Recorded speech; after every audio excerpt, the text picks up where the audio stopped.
ये मोदी जी के भाई हैं, इनको दर्शन की बहुत अभिलाषा थी। तो माँ के साथ रहने का मुझे सौभाग्य प्राप्त हुआ था। हाँ 2 साल पहले श्री छोड़ दी माता की। जी, नहीं बहुत सुंदर। और नाम जप करते रहिएगा, नाम जप कर, खूब नाम जप कीजिएगा। भगवत आराधना ही जीवन का परम लाभ है। बहुत सुंदर। जय जय। भगवान, हम अलग अलग मंदिर में जाते हैं तो भगवान का स्वरूप अलग अलग होता है, तो ध्यान भजन करते हैं तो कंफ्यूजन होता है, तो इसको समाधान होगा। इसमें क्या है कि आचार्य परंपरा से जब हम जुड़ते हैं तो जैसे अब हम हैं तो हम जाएं कहीं भी, लेकिन हम ध्यान करेंगे राधा वल्लभ जी का, क्योंकि हरिवंश महाप्रभु के हम शिष्य हैं और राधा वल्लभ जी हमारे इष्ट हैं।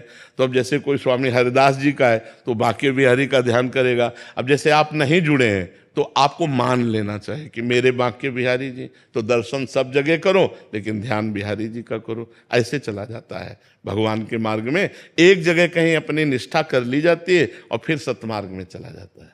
जी, मैं 78 का हूँ और मैं जब भी मेडिटेशन करता हूँ, ध्यान करता हूँ, अग्नि में बैठ के करता हूँ, तो मैं करता रहा और शिव की उपासना करता रहा। एक दिन मेरे को क्या है कि आपका स्मरण हुआ और मुझे ऐसा लगा जैसे आप खुद बैठे हैं और मुझे इतनी शांति मिली, इतना आनंद मिला कि मैं उसके बाद में जब भी डिप्रेशन में होता हूँ तो मैं आंख बंद करके रात को याद करता हूँ। और जैसे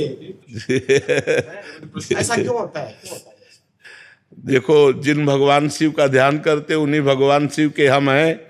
अब वो आपको कृपा कराने के लिए उस रूप का दर्शन करा रहे हैं, उनकी कृपा है, भगवान शिव की कृपा से।